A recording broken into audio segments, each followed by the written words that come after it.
Bien, buenos días. Vamos a iniciar el tema correspondiente al curso de Geografía. Semana 18. Voy a compartir la pantalla para iniciar con el curso de Geografía. Un momento, por favor. Vamos a compartir.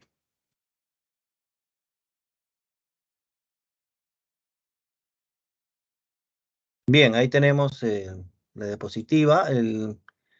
La clase pasada habíamos iniciado el desarrollo del tema de los continentes y bueno, ahora habíamos empezado pues con América y Asia, y ahora nos toca los tres restantes para que sean los 5 continentes habitados que estamos estudiando, ¿no? Sus características. Ahora vamos a hablar de África, Europa y Oceanía. Igualmente con el mismo desarrollo temático de principales países, capitales, población, calidad de vida, principales recursos, etcétera, ¿no? Bueno, empezaremos por el África.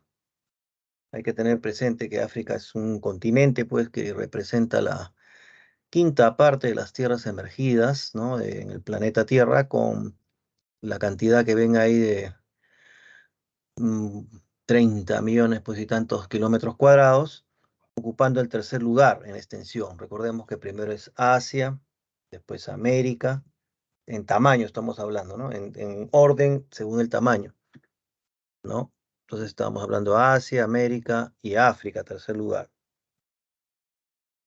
Los territorios de África se ubican pues al norte y sur, como podemos darnos cuenta, de la línea ecuatorial, ¿no? O sea, corresponde norte y sur de la línea ecuatorial, y también la mayor parte del continente africano se encuentra en el hemisferio oriental, ahí donde también entonces cruza la línea del meridiano de Greenwich, que es la línea imaginaria que divide la Tierra en hemisferio oriental y hemisferio occidental. Los límites del África, como vemos ahí, recordemos esta imagen que tienen de la Rosa de los Vientos, es decir, el norte, el sur, el este a la derecha de ustedes, el oeste a la izquierda, ya hemos dicho los sinónimos también, ¿no? Norte o septentrional, sur o meridional, este también se le llama oriente, oeste también se le llama occidente, ¿no? Y también tenemos los puntos intermedios, como ven ustedes allí, es decir, en donde manda siempre el norte y el sur, o sea, sería noreste, como ven ahí, ¿no? Ahí sí está marcado porque está hablando de que por el norte está el mar Mediterráneo. Por el sur, el África limita con la confluencia o el encuentro, ¿no? El término confluencia significa el encuentro entre dos océanos, que ahí nos mencionan, el océano Atlántico y el océano Índico. Al este tenemos el océano Índico plenamente y al oeste el océano Atlántico, ¿no? Ahí podemos ver también en el gráfico político, porque se ven los países en ese gráfico del continente africano. Podemos ver, pues, eh, la isla de Madagascar, ¿no? Que se encuentra hacia el sureste, digamos, el sureste del continente. Siempre en los puntos intermedios manda el norte y el sur, hemos dicho. En este caso, norte con noreste es el punto intermedio. El, este, Al este, el sureste sería el punto intermedio entre el sur y el suroeste sería y el noroeste, ¿no? Como ven ahí. En este caso, Madagascar es el sureste, pues como ven, ¿no? Que también se llamaba Isla de Mastache, ¿no? Antes, cuando era colonia francesa. Bueno, ahí vemos varios países. Hay que recordar en la historia universal que el África fue en el siglo XIX intensamente colonizada por el desarrollo industrial y la política imperialista de los países europeos mayormente, y entonces se repartieron prácticamente casi todo el continente africano, y por eso que hubo muchas colonias, ¿no? Mucha presencia europea que generaron colonias y que también ahora vemos incluso las consecuencias de esto, ¿no? Porque no es que sean malas, ¿no? Simplemente que son pues consecuencia del colonialismo y de la política de reconocer como ciudadanos también de los países europeos a muchos descendientes de estas colonias, como el caso de Francia, ¿no? Tenía, bueno, Argelia, etcétera, y también vemos que hasta el equipo de fútbol estaba conformado casi por pura gente morena, ¿no? Que eran descendientes pues de los colonos, ¿no? Ahí vemos en colores también África del Norte, África del Sur, África del Este, del Oeste y África Central, ¿no? Como vemos en los colores, también ahí podemos reconocer en el África del Norte en color verde, Argelia, Egipto, ¿no? Libia, Marruecos, que era colonia francesa también. Al sur ponemos las colonias de Holanda, ¿no? Sudáfrica, Angola, de Reino Unido también tuvo presente, o casi todo Tanzania hacia el este, de color marrón, Etiopía, ¿no? Que son Kenia, que son muy importantes. Uganda.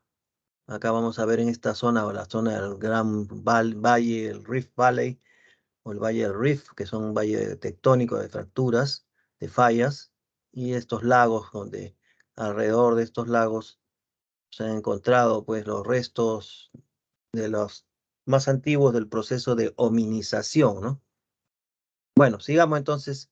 La división política del África nos presenta que hay 54 países, perdón, independientes, 8 territorios dependientes y 2 estados que no son miembros de la ONU, porque también recordemos que al final de la Segunda Guerra Mundial, cuando se va a iniciar la Guerra Fría, se da también un proceso de descolonización del África, ¿no? Muchas de las colonias empiezan a lograr su independencia bajo el liderazgo político de movimientos nacionalistas africanos, y en ese momento, pues, Estados Unidos el gran enfrentamiento ideológico que hay en la Guerra Fría, que es el comunismo versus capitalismo, impulsado cada uno de estas ideologías por los países correspondientes o potencias mundiales como Rusia o la Unión Soviética en ese tiempo, impulsando el comunismo, expandiéndolo, y el capitalismo defendido por Estados Unidos principalmente, ¿no? Por eso que en estos países de África, muchos de en esos tiempos, después de la Segunda Guerra Mundial, hubo mucha influencia también de políticas comunistas o soviéticas, sobre todo soviéticas, ¿no? Es más el imperialismo soviético. Y también el europeo, ¿no? Y el norteamericano. Bueno, ahí vemos, este es el paisaje típico de África, que es una sabana, una zona sobre todo sur, central sur, que son árboles dispersos, ¿no? En la selva africana. Entonces tenemos el relieve, vamos a ver en general, ¿no? Antes de pasar al relieve, perdón, habría que mencionar algunos países, no todo, por supuesto, ¿no? Por los principales, y que ya saben ustedes también que en la pregunta del examen de Presa Marcos solamente se pregunta los temas y datos que se enseñan, ¿no? No se pregunta nada que no se haya enseñado. Por lo tanto, acá en la separata están pues los elementos, la información necesaria para que ustedes puedan eh, desarrollar las preguntas, ¿no? Del examen, ¿no? Aunque son tipo DECO, pero claro, hay que tener mucha comprensión lectora. Pero veamos algunos países básicos, ¿no? En el sector norte de África creo que hay que subrayar, me parece, por supuesto, Argelia, Egipto, capital El Cairo, Marruecos, Rabat. Hacia el centro podemos subrayar República del Congo, capital Kinshasa, Camerún, capital Yaoundé. En el sur podemos subrayar, de hecho, Angola, capital Luanda, Sudáfrica, que tiene 3 capitales, unas administrativas, etcétera, Pretoria, Ciudad del Cabo y Bloemfontein. Y al este, Kenia, capital Nairobi, Uganda, capital Kampala. Al oeste, subrayar, creo, me parece, Ghana, capital Accra, Nigeria, capital Abuya, y Senegal, capital Dakar. Ahora, los aspectos físicos, orográficos, relieve o de geografía física, ¿no? Que es la de hablar sobre la geomorfología o las formas del relieve más resaltantes del continente africano. Tenemos pues montes, mesetas, macizos, cordilleras, depresiones, desiertos, penínsulas, islas, istmos, etcétera, ¿no? Vamos viendo entre los montes, ¿no? Más importantes. Tenemos, bueno, vamos a ver aquí, o vamos a empezar por las mesetas, ahí también la tienen ustedes, ¿no?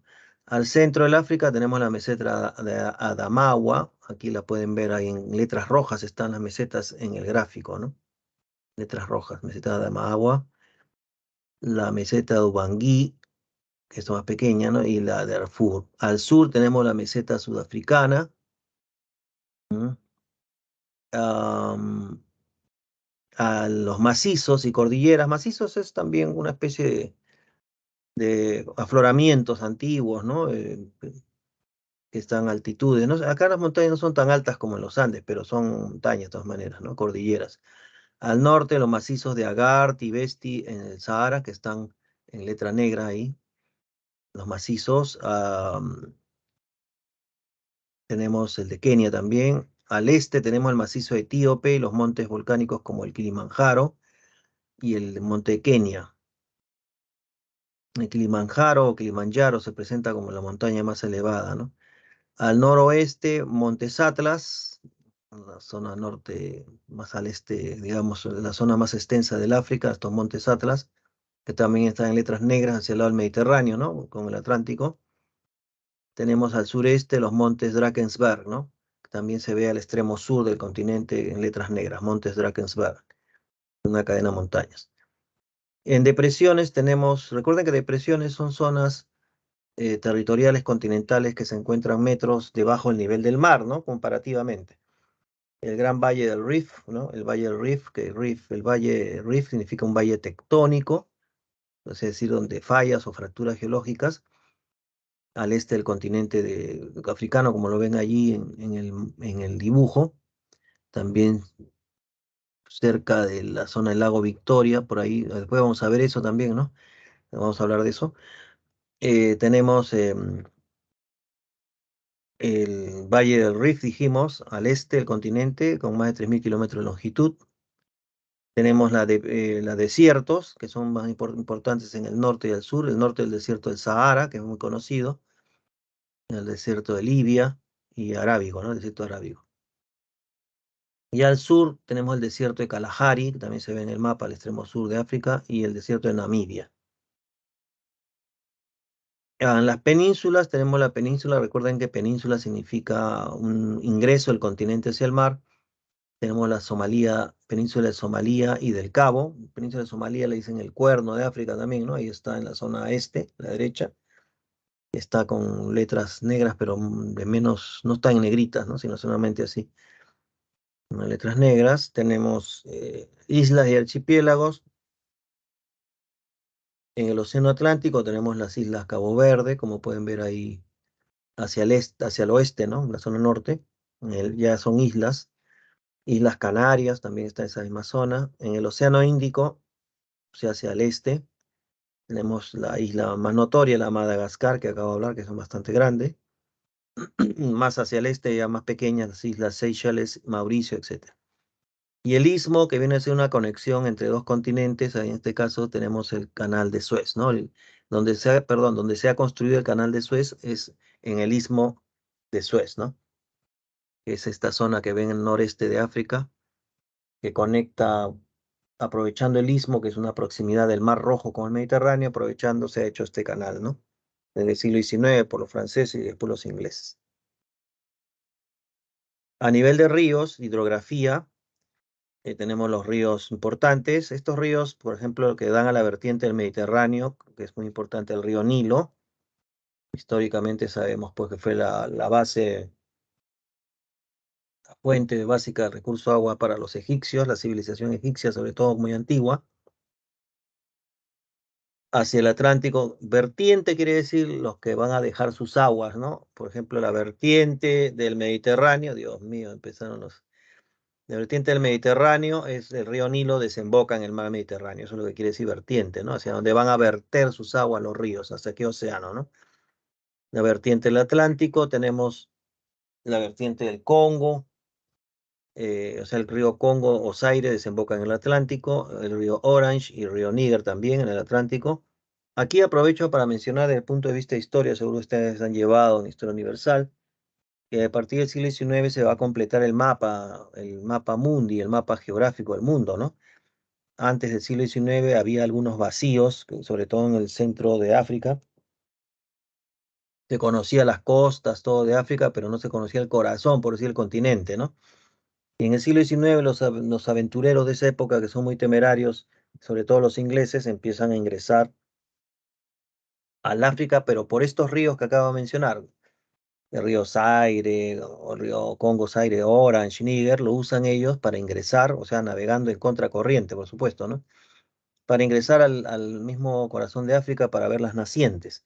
Es allí en el siglo XIX, con estos viajes de exploración de Livingstone, Richardson, etcétera, es cuando se va a descubrir el lago que los ingleses bautizan en honor a sus reyes, ¿no? Al lago Alberto y la reina Victoria, pues del siglo XIX, y tenemos que descubren que estos lagos, sobre todo el lago Victoria, es la naciente, pues, del río Nilo, ¿no? Y el río Nilo, que es un río, segundo río más extenso del mundo, después del río Amazonas. Entonces, el río Nilo nace en el lago Victoria, ¿no? Entonces, esa zona de lagos.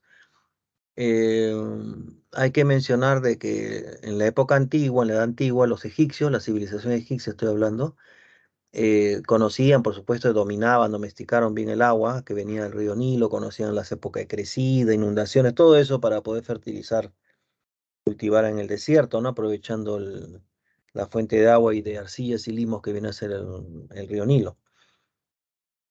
Pero no sabían, los egipcios no llegaron a saber el origen del río Nilo, ¿no? Le decían el río misterioso, el río sagrado, todo, pero no sabían su origen porque a esta zona sur de Etiopía, esa zona no ingresaban, aunque habían otras tribus, otros grupos humanos bastante hostiles, y entonces los egipcios no ingresaron por allí, ¿no? Nunca supieron, recién se supo realmente el origen del río Nilo de manera oficial para Occidente con estos viajes de estos exploradores ingleses del siglo XIX, ¿no? Bueno, sigamos entonces hacia la vertiente del Océano Índico, el río Zambeze, que está en el sur de África. Los lagos importantes, ya mencioné el primero, el lago Victoria, que es el tercero más extenso del mundo, que ya dije que recibe el nombre en honor a la reina Victoria. El lago Tanganica, que es uno de los más profundos, el lago Nyasa o Malawi, ¿no? Que estamos viendo ahí. No he mencionado el lago Chad, pero también está ahí en el centro más o menos de África, ¿no? Tanganica, todo esto están al sur, ¿no? El lago Victoria, el lago Tanganica, Malawi están al sureste, ¿no? De África. Pasando a la población y calidad de vida, ¿no? O sea, los aspectos demográficos. Disculpa un momento, tomar agua. Ya, respecto a la población o demografía, tenemos que África es un continente que tiene como población absoluta 1.253 millones de habitantes, ¿no? 1.253, ya vimos que estamos hablando de la total, la población absoluta o la totalidad de la población de África, ¿no? De todo el continente estamos hablando, ¿no? Y vimos que en América eran 1.100 más o menos, ¿no? Em, y ya vimos también el caso de en el Asia, que es ese continente con mayor población del mundo, se lo deben pues a China y la India, ¿no? Que son de por sí mismo tienen la China 1.400 millones casi de habitantes, mucho más población que toda América, y mucho más población como ven ahora que todo África incluso, ¿no? Eh, la densidad poblacional, recuerden que significa número de habitantes por kilómetro cuadrado, es de 41,3 habitantes por kilómetro cuadrado. Em, También tenemos que los países más poblados, digamos, en el África son Nigeria, ¿no? Que tiene 191 millones de habitantes. Etiopía tiene 92 millones, ¿no? Perdón, Etiopía tiene 93 millones, Egipto 92 millones, etcétera, ¿no? Que entre esos tres nada más sumando concentran el 32% de la población africana, ¿no? Como ven, estos países con mayor población de África son países con población elevada, ¿no? Salvo Brasil, pues, ¿no? En Sudamérica, Brasil tiene 215 millones, 210 millones de habitantes, ¿no? Pero después los demás países de América, Argentina, 39 millones, Perú 32, así, ¿no? No pasamos. En cambio, Etiopía 93 millones, Egipto 92, bastante población. Ahí vemos también en el gráfico, ¿no? La población concentrada en estos círculos, ¿no? Más grandes son donde hay mayor población. Otros indicadores demográficos, ¿no? De la población africana vienen a ser pues la esperanza de vida. La esperanza de vida que hemos dicho es el número promedio de años, ¿no? Que se espera que viva un africano que nace en este continente en las condiciones actuales.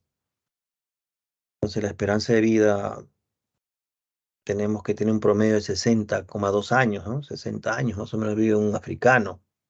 En el Perú nos viven, somos 76 años, o sea, que mucho más como país, mucho más que el promedio, ¿no? Y en América era 77 años, 76 también.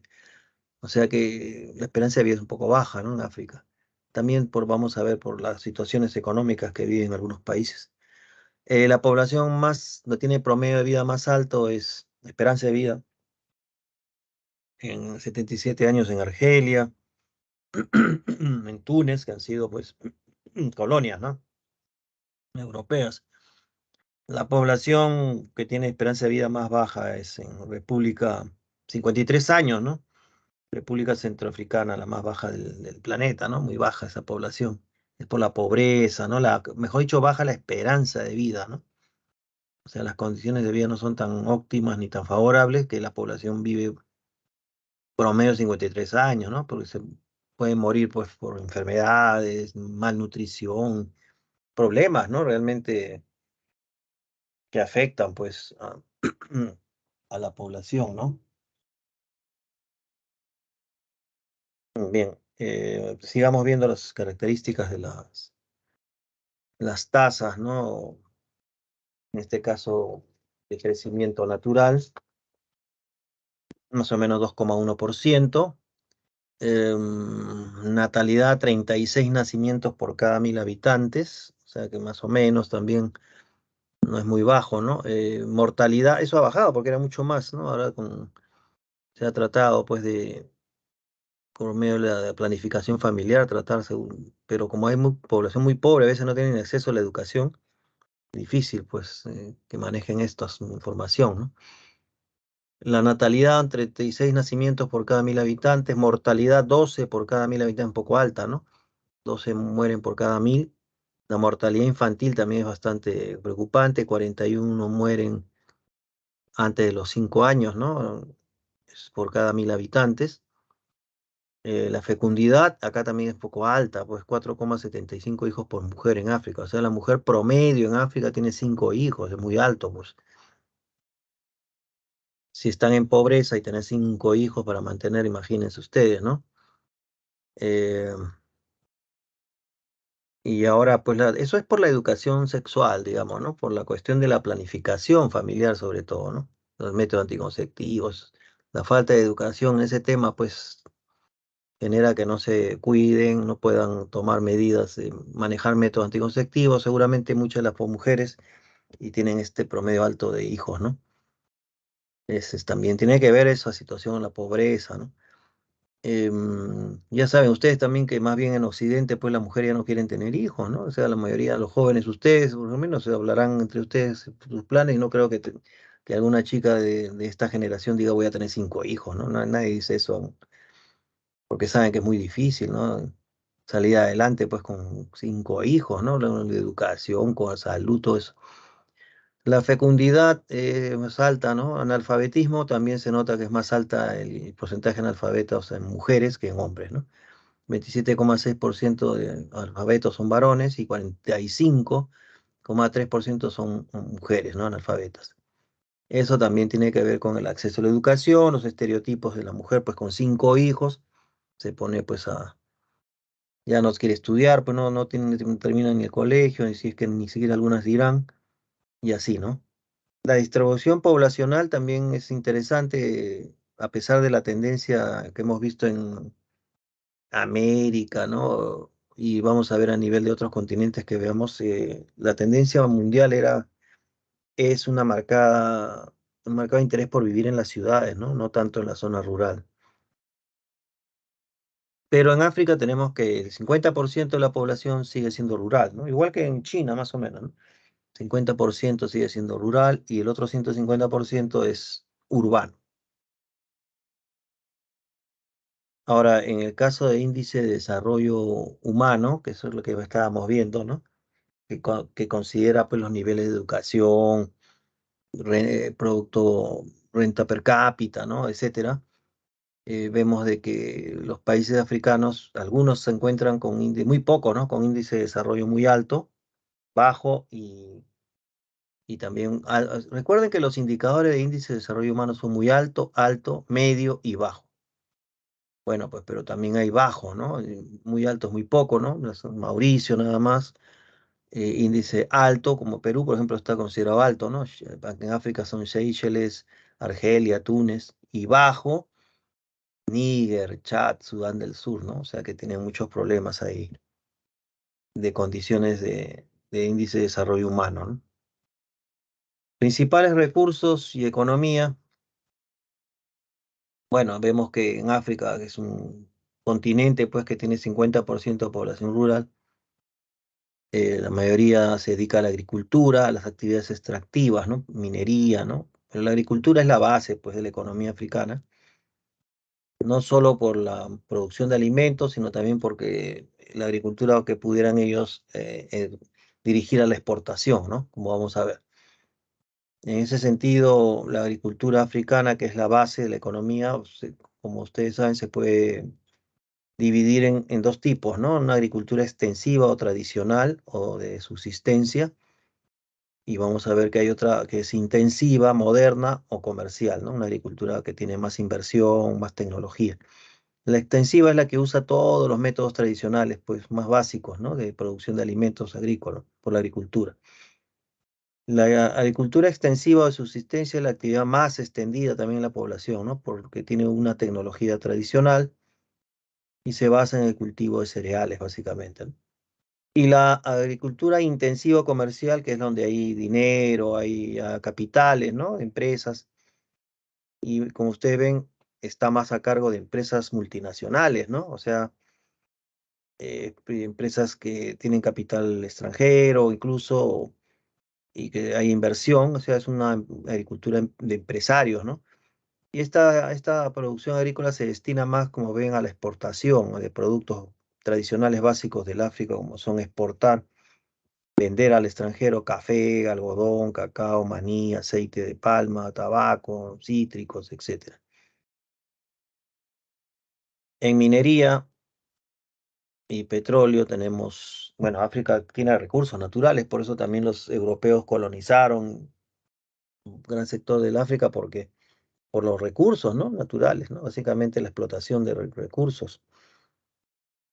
El África en minería sí concentra el 30% de las reservas mundiales de minerales estratégicos económicos, la mayoría es de mineral tradicional, como son explotación de cobre, platino, cromo, oro. Diamantes, esa es una cosa importante, ¿no? Los diamantes no hay en todo el mundo, ¿no? Hay a nivel de continentes en rocas muy, pero muy antiguas. En Australia, en zona de Brasil, zona de África, el sur de África. Los diamantes solo se forman como minerales digamos que un valor económico para nosotros en rocas muy antiguas. Entonces, al sur de África hay estas rocas que se llaman kimberlitas, ¿no? Y ahí se encuentran los diamantes, que es muy cotizado, ¿no? A nivel mundial. También producción de níquel, manganeso, fosfatos. Y en las áreas que producen petróleo en África y gas natural, de hecho, están en la zona más al norte, que son Nigeria, Angola, Libia, Argelia, República del Congo también, donde podemos encontrar más lo que es petróleo. Ahí también se ve en el mapa, ¿no? Ahí se ve un mapita donde, de colores y con la distribución general de los minerales, ¿no? Petróleo, gas natural al norte, petróleo crudo, petrolero, petróleo, oro, petróleo crudo al sur también, o sea, hay un sector sur oeste, oro, como ven, oro, diamantes en el centro de África, centro sur, oro, café. Bueno, ahí, como ven, mucha producción de recursos naturales que han sido explotados intensamente, sobre todo por los europeos, ¿no? Bueno, y ahora pasamos de un continente que hemos visto tiene muchos problemas de índice de desarrollo humano, esperanza de vida un poco baja, ¿no? Un continente que tiene países con con muchos aspectos de pobreza también y otros mejores condiciones.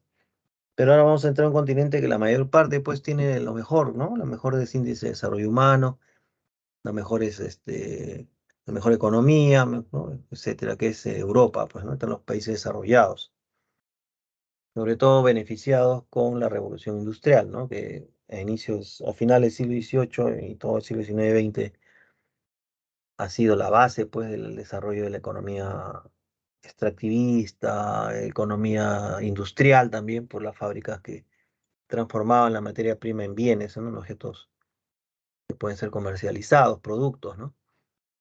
Entonces, estos países son los países de Europa, que están en el continente europeo, ¿no? La mayor parte. Pero Europa es un continente pequeño, en realidad, ¿no? Es el cuarto lugar, ¿no? El último, en realidad, que es conformado por islas, es Oceanía, que vamos a ver después.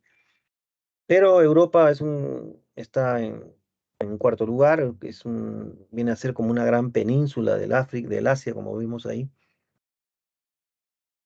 como una extensión del continente asiático, pero ya sabemos que los europeos no quieren considerarse asiáticos y por eso con un convencionalismo, tomando una cadena de montañas como los Montes Urales, se ha establecido que los Montes Urales son la frontera entre el continente perdón, asiático y el continente europeo.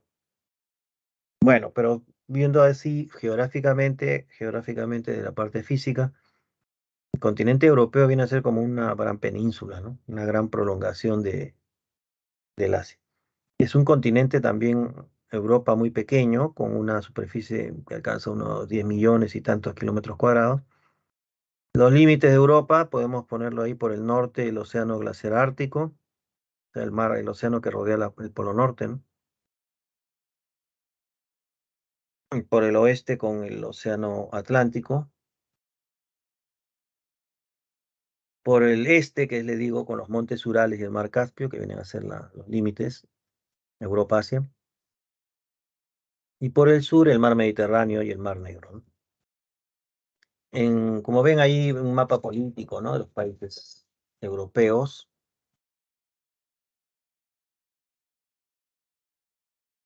Ya, bueno, son muchos conocidos. Ahí estamos viendo Ucrania, pues límite con Rusia, ¿no? Donde está el conflicto actual. Esa es Europa del Este, ¿no? Recordemos que los grupos de poblaciones europeas se dividen en dos grandes familias, digamos, de población, ¿no? Que se va definiendo del Imperio Romano y de las invasiones de los pueblos llamados bárbaros, ¿no? Germanos. Entonces, los europeos se dividen básicamente en Europa Occidental y Europa Oriental. Europa Occidental, pues es básicamente desde Alemania, por decir Polonia, un poco Alemania hacia lo que es España, ¿no? Todo el lado occidental, por el lado izquierdo de ustedes. Y hacia el este, donde están pues Lituania, Estonia, Bielorrusia, Checoslovaquia, Rumanía, todo eso, Bulgaria, y ni qué decir Rusia, vienen a ser, Dios mío, los pueblos europeos del este o pueblos eslavos, ¿no? Eslavos, no esclavos, sino eslavos. Los eslavos son los pueblos de Europa del Este, ¿no? Y los germanos, los que vienen de los pueblos germanos, son los de Europa del Oeste. Esa es la gran división, por eso que ustedes pueden encontrar, bueno, ellos también tienen digamos, problemas de racismo, ¿no? En el sentido, no porque no sean blancos todos, sino porque el origen de los pueblos, ¿no?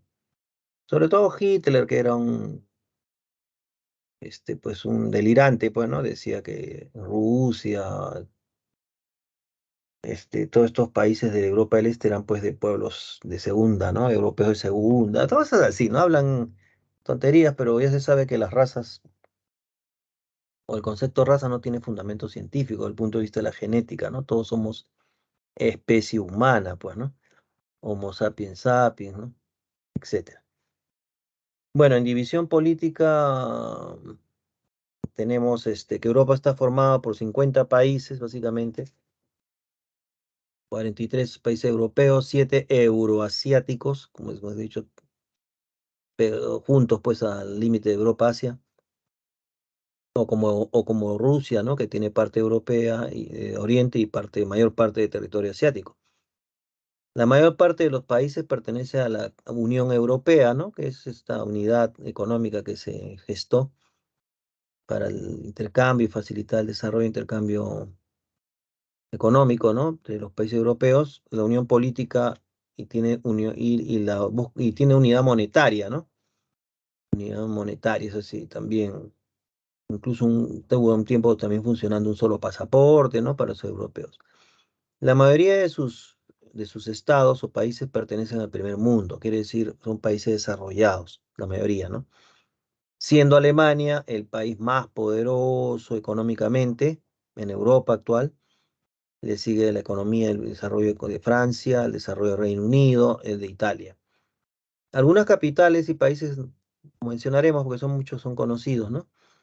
Bueno, Alemania, Berlín, ya se sabe, Austria, Viena también, España, Madrid, Francia, París, Italia, Roma, son conocidísimos, Rusia, Moscú, Polonia, capaz subraya en capital Varsovia, en los Países Bajos, que son Holanda, Bélgica, Ámsterdam, Portugal, capital Lisboa, Bélgica, capital Bruselas, ¿no? Y Suecia, que está en el norte, en la península escandinávica, ¿no? Capital Estocolmo, ¿no? Esos son la península escandinávica, del norte de Europa, la zona más fría, ¿no? Bueno, y el estado más pequeño es el Vaticano, pues 1 kilómetro cuadrado, ¿no? Eso es por la iglesia, por la historia, digamos, ¿no? En los aspectos físicos, en geografía física, tenemos que Europa se organiza en torno a una gran llanura central que se encuentra rodeada por regiones de montañas, ¿no? Que no son muy elevadas y mares, ¿no? Cerca de las 3/4 partes, podríamos decir, del territorio europeo no supera los 200 metros de altitud, es decir, no es muy elevado, ¿no? Por eso que en relieve estas cordilleras que vamos a ver no son tan elevadas como los Andes, por ejemplo, ¿no? Pero hay tres grandes unidades morfológicas, ¿no? Podemos empezar por la idea de que existen penínsulas, como la península escandinávica, que vemos al norte de Europa, Jutlandia, esta zona, la península de Jutlandia, que está también ahí en la zona norte de Europa, pero al continente. Tenemos la península ibérica, pues que es donde está España, Portugal, la península itálica, una forma de bota, la península balcánica, donde están los griegos, y etcétera, ¿no? Las islas y archipiélagos, islas, sabemos que son, digamos, zonas emergidas en el océano, ¿no? Las islas. Archipiélagos quiere decir conjunto de islas, ¿no? Archipiélago, conjunto de islas. Entonces tenemos las islas británicas, como ven ahí, Gran Bretaña, conformada por Irlanda y Gran Bretaña. Las Islas Baleares, ¿no? Una zona de Mallorca, Islandia. Y las islas del mar Mediterráneo, que son Cerdeña, la isla de Sicilia, de Córcega, de Creta, de Chipre, que son islas con mucha evidencia histórica, ¿no? De desarrollo de las civilizaciones en Europa. Tenemos las cordilleras prealpinas, o como dicen los Alpes, prealpes, que son montañas muy antiguas, ¿no? Las más antiguas de Europa, que se sitúan en el norte y en el sur del continente. Las más importantes son los montes escandinavos y los montes Urales, ¿no? Que ahí a la derecha se ven los montes Urales, en la parte superior noreste, que les digo que son considerados los límites entre Europa y Asia, ¿no? Pero es un convencionalismo, en realidad, un acuerdo, ¿no? Entonces los montes Urales, ahí tenemos entonces tenemos las cordilleras alpinas, que son las montañas que forman un arco, ¿no? Una especie de arco a lo largo de las costas mediterráneas. Ahí destacan las montañas de los Pirineos, ¿no? En esta zona de la frontera España con Francia, los Alpes, ¿no? Los Cárpatos, la zona central de Europa, los montes Apeninos, que son los que cruzan Italia, ¿no? Península Itálica, los Balcanes, que es en la zona de Europa del Este, el Cáucaso, donde se encuentra el monte Elbrus. Cáucaso está al sureste, ¿no? De Europa. Y el monte Elbrus se constituye en el más elevado de Europa, ¿no? 5.633 metros sobre el nivel del mar. Como ven, no es muy elevado comparado con el Huascarán, que es 6.700 y tanto, ¿no? 5.600, o sea, 1000 metros menos, ¿no? De altitud. La gran llanura europea, que es la que se extiende desde los montes Pirineos en la frontera España-Francia, hasta los montes Urales, ¿no? La frontera de Europa-Asia. Se divide esta llanura, es una casi como una llanura central, ¿no? En dos partes, ¿no? La estrecha llanura del norte de Europa y la extensa llanura de Europa Oriental. Esas zonas de llanuras son las que han permitido, pues, durante el desarrollo de la revolución industrial, en la implementación de los ferrocarriles también, ¿no? Que conectan a los sectores de Europa por medio de estos medios de transporte que fueron tan importantes en la revolución industrial, sobre todo, en el siglo XIX, ¿no? Em, Tenemos en hidrografía, o sea, los ríos, a ver si acá, hidrografía o ríos, la red hidrográfica de Europa es muy densa, sus lagos son muy extensos, se localizan principalmente en el extremo nororiental, ¿no? O sea, noreste, ¿no? Destacando el Adoga, ahí lo vemos en el dibujo, ahí vemos al norte, noreste casi el lago Ladoga, el lago Nega, ¿no? Que están ahí hacia el este. Y veamos, la Doga ya está en Rusia, pues, ¿no? Zona del territorio ruso, Europa del Este, bueno. Veamos en hidrografía también según la vertiente, o sea, según los ríos, hacia dónde van a verter sus aguas, o sea, hacia dónde van a desembocar, ¿no? Sus aguas. Los ríos que desembocan en el Atlántico son el río Vístula, ¿no? Que desemboca en el Báltico, en la zona norte. Tenemos el río Támesis, Elba y Rin, que desembocan en el Mar del Norte, el río Sena, en el Canal de la Mancha, en el río Tajo, ¿no? Es en la zona litoral de Portugal, el Mar Negro, que es en la zona este, como ven, donde se desemboca el río Danubio, el Mar Negro, importante. El río Danubio es un río importante por su longitud, se constituye un eje de comunicación, pues, natural entre Europa Central y Europa del Este, ¿no? Puesto que este río atraviesa 10 países, o sea, los países de Europa son pequeños en realidad, ¿no? El Perú es un país muy grande, como que tiene varios países en extensión de Europa que entrarían en Perú, ¿no? Mm. Tenemos en el río más largo de Europa, se encuentra desembocando en el mar Caspio, y lo vemos más al este, ¿no? Que es el río Volga, ¿no? El río Volga que está en Rusia, es el más largo de Europa, el más caudaloso también, y el de mayor longitud de Europa, ¿no? El río Ural, que separa el continente europeo del continente asiático también. Se toma los montes Urales, el río Ural, ¿no? Como referencia. El Mediterráneo, o sea, los ríos que desembocan en el mar Mediterráneo, ahí tenemos varios conocidos, los ríos como Ebro en España, el río Ródano, que atraviesa la zona de Francia y Suiza, el río Po y Tíber, ¿no? En la zona de Italia. Y en el Ártico, o sea, los ríos que desembocan en el norte, pues, ¿no? En el océano glaciar ártico, me refiero, que es el océano que rodea el Polo Norte. Teníamos el río Pechora en Rusia, que nace en los montes Urales y deja sus aguas en el mar de Barents, ¿no? Es un mar muy helado, ¿no? En la zona. Esta es una característica también de la población, de lo que los biólogos llaman el fenotipo, ¿no? O sea, cómo las poblaciones humanas antiguas se han ido adaptando al medio ambiente, ¿no? Al clima, etcétera, donde se han desarrollado. Por ejemplo, en esta zona norte, pues la península escandinávia, todo esto es zona de Europa muy al norte, mucho frío, ¿no? Cercano hacia la zona de los círculos polar, pues, ¿no? Por lo mismo que las poblaciones hace bastante frío, y la radiación solar no cae directamente, sino cae de forma diagonal, quiere decir que no se queman tanto, entonces la piel tiende a aclararse, ¿no? Y como es bastante frío, también los rasgos físicos tienden a adaptarse a las temperaturas bajas o los vientos fríos, ¿no? Y eso también hace de que los rasgos de los europeos sean como los conocemos, ¿no? O sea, de piel más clara porque no les caen los rayos solares tan directamente, como piel blanca, como le dicen. Y también los rasgos, como la nariz más perfilada, más, ¿no? Esa nariz perfilada es porque el aire frío no ingrese de golpe, pues, ¿no?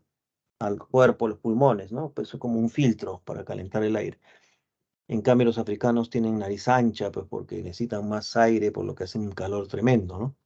Entonces, todo esto serían estas adaptaciones al medio ambiente y las condiciones de clima, temperatura, a través de miles de años, habría sido pues una de las causas de estos rasgos fenotípicos, o fenotípicos le dicen a los rasgos físicos, ¿no? Que tienen las poblaciones, ¿no? Bien, ya vimos entonces el río en el Océano Ártico, el río Pechora en Rusia, los montes Urales.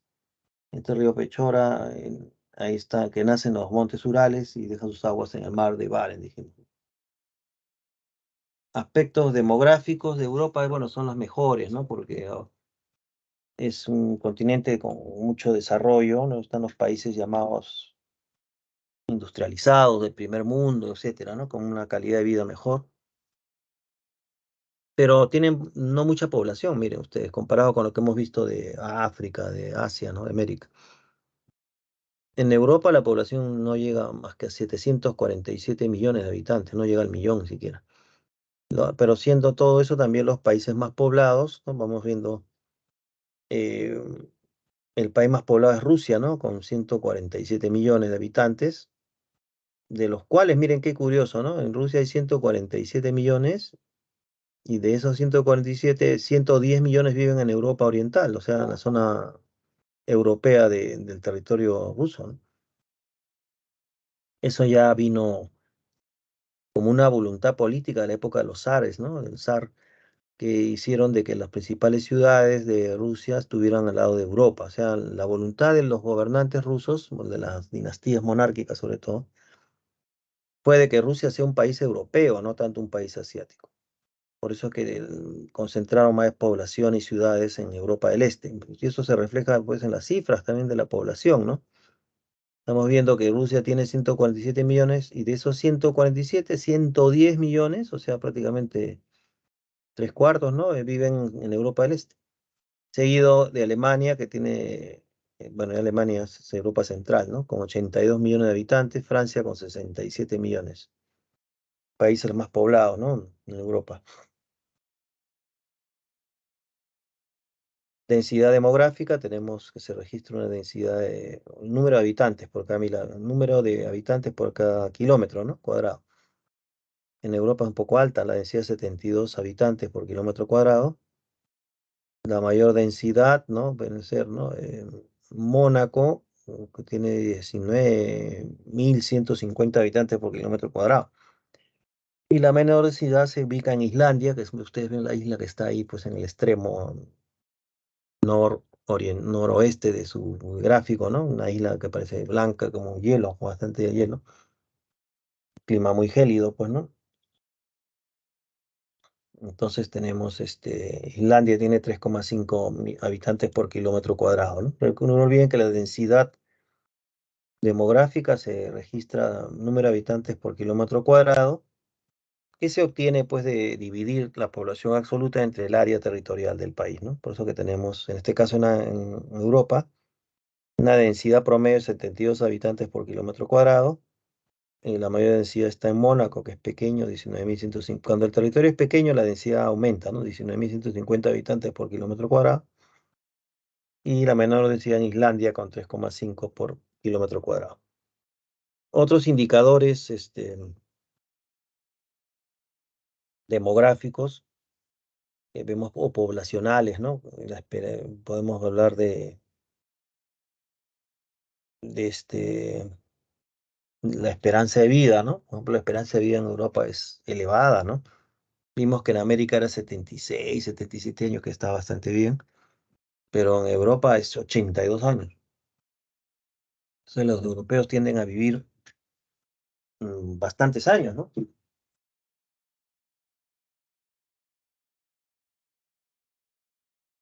Eso es porque tienen mejores condiciones de vida, pues, ¿no? Como estamos observando los datos, ¿no?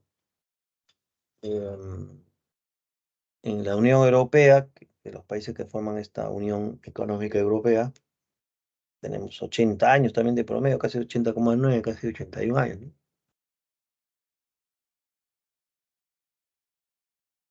Em, Tenemos que la esperanza de vida, por ejemplo, más alta, ¿no? O sea, que donde vive más todavía, ¿no? Que para allá hablando de países, ¿no? No solo de toda Europa, ¿no? De países, ¿no? De europeos. La tenemos pues en 85 años en San Marino, 84 años en Suiza, y donde hay la más baja, 72 años en Moldavia, ¿no? Pero eso ya es una cosa muy, ni siquiera muy preocupante, ¿no? 72 no es tan bajo tampoco. La población europea, ¿dónde prefiere vivir mayormente? ¿En la ciudad o en el campo? Y vemos que 72% de la población de Europa vive en el área urbana, o sea, en las ciudades. Y el 28% habita en zonas rurales. Ahora, hay que hablar de que zonas rurales de Europa, pues ya ni parecen zonas rurales, ¿no? Está muy tecnificada la agricultura, ¿no? Hay muchas carreteras, o sea, están completamente conectados. No es que estén aislados, ¿no? Entonces es una zona rural bastante singular, diríamos, ¿no? Europa recibe, por lo mismo que tiene y genera mejores condiciones de vida, es un lugar que atrae migrantes, ¿no? O sea, atrae migrantes, atrae poblaciones que quieren ir a establecer, a vivir en Europa, ¿no? Atrae migrantes, entonces recibe migrantes Europa, pues, que proceden de diversos países, ¿no? Que están en desarrollo y que busca su población, pues, beneficiarse de las condiciones de vida y materiales de los países europeos, ¿no? Por eso que muchos migrantes proceden de países en desarrollo, principalmente migrantes de Asia, de África, ¿no? Los países que más migrantes o inmigrantes reciben son Alemania, Francia, Inglaterra y España, ¿no? Son los que más inmigrantes están recibiendo. En cuestión de tasas, la tasa de natalidad, por ejemplo, ¿no? 11 niños que nacen por cada 1.000 habitantes, tasa de fecundidad o 1,6 hijos por mujer, quiere decir que en Europa las mujeres tienen uno o dos hijos máximo, ¿no? Y muchas seguro ya ninguno.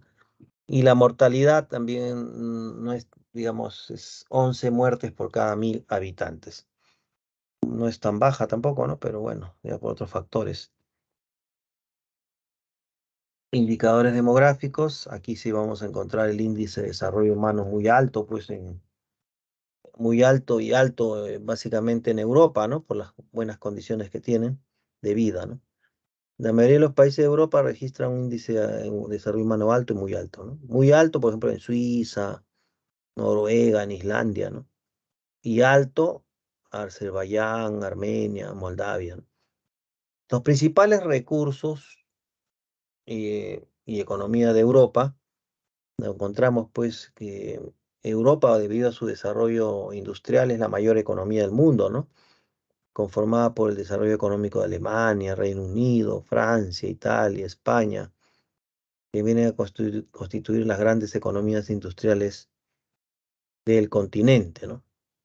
A nivel de agricultura, ganadería, minería y actividad forestal, en agricultura y ganadería tenemos que la agricultura en Europa es altamente tecnificada, es decir, hay mucha inversión, mucho capital, mucha modernidad, maquinarias, tecnologías. em, la agricultura con una elevada producción de trigo, por ejemplo, cebada, avena, centeno, maíz, patatas, alberjas, remolacha, azucarera, etcétera, etcétera. El primer sector ganadero en el caso de Europa es el ganado vacuno, ¿no? Que abastece a la industria de carnes y de lácteos, ¿no? También se crían grandes cantidades de ganado porcino, cerdo, caprino, cabras, animales de granja, pollo, etcétera. Y en actividad forestal, que es las empresas que cortan árboles para aprovechar las maderas en la industria de muebles, etcétera. La actividad forestal la tenemos mayormente en los bosques de Europa que están más al norte, ¿no? Como son Suecia, Noruega, Finlandia, Rusia, que tienen la mayor cantidad de industrias forestales o empresas forestales, debido a que también están los bosques del norte, ¿no? Donde pueden obtener la materia prima. Y en minería tenemos la minería, se focaliza o se concentra en la extracción de hierro y carbón mineral, ¿no? Básicamente, hierro y carbón mineral. Los principales yacimientos de minerales económicos se localizan en Rusia, en Polonia, en Gran Bretaña y Alemania. Noruega, por ejemplo, Ucrania, ¿no? Y Rusia destacan en reserva, pues, de gas natural y petróleo, ¿no? Ahí también hay intereses de los rusos de no perder la influencia política, ¿no? Y económica en Ucrania, pues, ¿no? Porque hay reserva de gas, de petróleo. Ahí están, pues, los rusos, ya más como un año creo que están ya y no pueden derrotar de toda Ucrania, ¿no? Una guerra convencional, pues, ¿no? No pueden usar bombas atómicas, nada. A nivel de industria, tenemos que en Europa la industria europea es tecnológicamente muy avanzada, es una de las más grandes del mundo, emplea el 25,4% de la fuerza de trabajo del continente. Principales industrias, bueno, muy desarrollada la industria pues en los países europeos, como mencioné, son pues los líderes de lo que fue la revolución industrial, ¿no? Que cambió la producción económica y las condiciones materiales también de la gente, ¿no? La mejoró. Estas industrias son muy versátiles, son muy variadas, por ejemplo, industria siderúrgica, que es la que produce acero, o convierte con sus grandes hornos el hierro en acero. La industria petrolera, ¿no? La industria de cemento, de los productos químicos, la industria de productos farmacéuticos, em, equipo, también hay industria de viajes o equipo aeroespacial, ¿no? Ya sabemos que también, pues, Europa, junto con Estados Unidos, se proyectan, pues, hacer estas investigaciones, ¿no? En el espacio. Vehículos comerciales, ¿no? Construcción naval, etcétera. Ese tiene una industria muy desarrollada tanto en cuestiones de equipos y de tecnología que le permite, pues, desarrollar esta industria de manera exitosa, ¿no? Eh, entonces tenemos que esta industria más importante, más extensa, como estábamos mencionando, emplea el 25,4% la industria de la fuerza de trabajo de la población del continente europeo, la industria siderúrgica, industria petrolera, dijimos cemento, químicos, farmacéuticos, equipo aeroespacial, vehículos comerciales, construcciones navales, ¿no? Las áreas industriales abarcan extensas zonas, pues, de Alemania, Reino Unido, el norte de Francia, Países Bajos, zona de Bélgica, de Suiza, de Austria, ¿no? El norte de Italia, Noruega, el sur de Suecia y el norte de España, ¿no? Ahí se encuentran muchas de las industrias. Vean ahí las fotos. Ellos construyen aviones, ¿no? Carros, automóviles. Tienen una industria muy avanzada, pues, ¿no? Tecnológicamente, ¿no? Estamos hablando, ¿no? Y pasamos a Oceanía, que es el continente conformado por islas.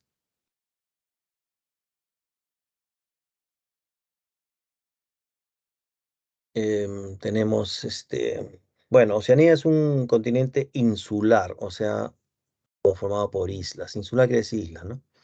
Situado entre Asia y América, es el continente más pequeño, pues, del planeta, en realidad, con una extensión de 9 millones y tantos kilómetros cuadrados, finalmente constituido en gran parte por las islas de Australia, que son las más grandes, ¿no? La isla australiana, de Nueva Guinea y Nueva Zelanda. El resto son pequeños archipiélagos o conjuntos de islas de origen coralino a veces, o de agrupación de corales que sus caparazones viven en colonias, sus caparazones terminan siendo áreas emergentes, ¿no? O sea, zonas territorialmente emergentes sobre el nivel del mar, pero mayormente, pues, como vemos, son islas. Y las más grandes, Australia, en realidad, de ahí viene Nueva Guinea y Nueva Zelanda, pero Australia es la más grande, que incluso le dicen, como ven en la foto, ¿no? Perdón, en el dibujo, Australia es la isla más grande, ¿no? Se le llama país continente incluso también, porque es un país, pues, ¿no? Em, en la división política podemos mencionar algunos datos, ¿no? Porque algunas islas son tan pequeñas que no vale la pena ya ni tienen relevancia, y hay algunas que son incluso no están pobladas, ¿no? las más pequeñitas. Tenemos, comprende 14 países, territorios, el resto son microestados, ¿no? Que debido a su situación estratégica son dependientes de grandes potencias todavía, que sí que hay colonias todavía en las islas algunas, de estados como Estados Unidos, Francia y Reino Unido. A nivel de político podemos ver Australia, ¿no? Hay que subrayar, ¿no? La capital de Australia. Bueno, hay regiones, ¿no? Regiones divididas. Si ustedes pueden ver, no sé si acá, acá está. Entonces veamos primero los países, ¿no? Australia, la capital Canberra. Nueva Zelanda, deben remarcar capital Wellington. Estos regiones le llaman Australasia, donde estaba conformada por Australia y Nueva Zelanda. Melanesia, Papúa Nueva Guinea, Fiji, la Salomón, etcétera. Melanesia, la palabra es interesante, ¿no? Eh, Austral significa sur, ¿no? Australasia, el término de Nesos, donde viene Melanesia o Polinesia, ¿no? Micronesia, ese término Nesos en griego significa islas, ¿no?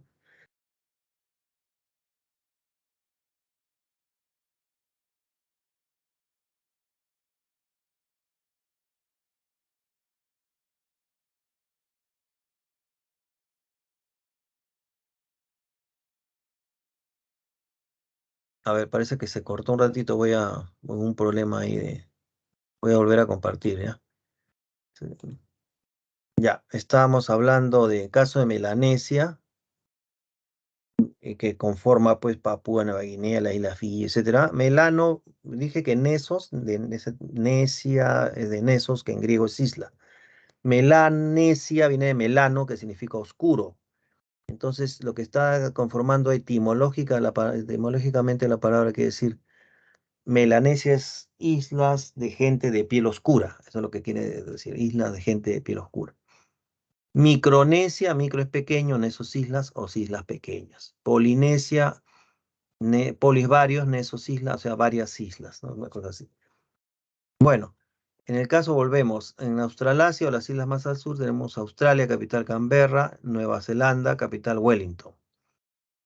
En Melanesia se encuentra la isla de Papúa Nueva Guinea, capital Port Moresby. La Fiji, capital, como vemos, capital Suva. En las Islas Salomón, capital Honiara. Vanuatu, capital Port Vila. En Micronesia, islas pequeñas, la isla de Palaos, capital Koror, Islas Marshall. Algunas islas son, pues, colonias todavía, ¿no? Capital Majuro, Estado Federado de Micronesia, capital Bali, Nauru, bueno. Polinesia, tenemos Samoa, capital Apia, Tuvalu, con capital Fongafele. Bueno, esto para que le Tonga, capital Nuku'alofa. ¿Qué les pueden preguntar de aquí? Básicamente es Australia, pues Canberra, capital Canberra, Nueva Zelanda, capital Wellington, Papúa Nueva Guinea, capital Port Moresby, ¿no? Que son las más conocidas, ¿no? Bueno, hablando de regiones, ya mencionamos la región Australasia, Melanesia, Micronesia, Polinesia. Ahí se ve en el gráfico también, en colores, cómo están estas regiones conformadas, ¿no? Australasia, Polinesia, como ven allí, Melanesia. Ahora, el caso de Papúa Nueva Guinea, sobre todo Papúa, ¿no? Es, son zonas muy peligrosas a nivel de inseguridad ciudadana también, ¿no? Son bastante peligrosas también. Todos tienen sus problemas sociales, pues, ¿no? Como vemos que en la región, acá también en Sudamérica, en todos los países están dando muchas noticias de aumento de delincuencia, ¿no? Pasamos a Oceanía para terminar lo de los continentes. Oceanía, que es el continente conformado, seguimos con el aspecto físico, Oceanía, perdón, conformado en este caso por los aspectos físicos que vamos a mencionar, o el relieve, ¿no? De este continente Oceanía conformado por islas.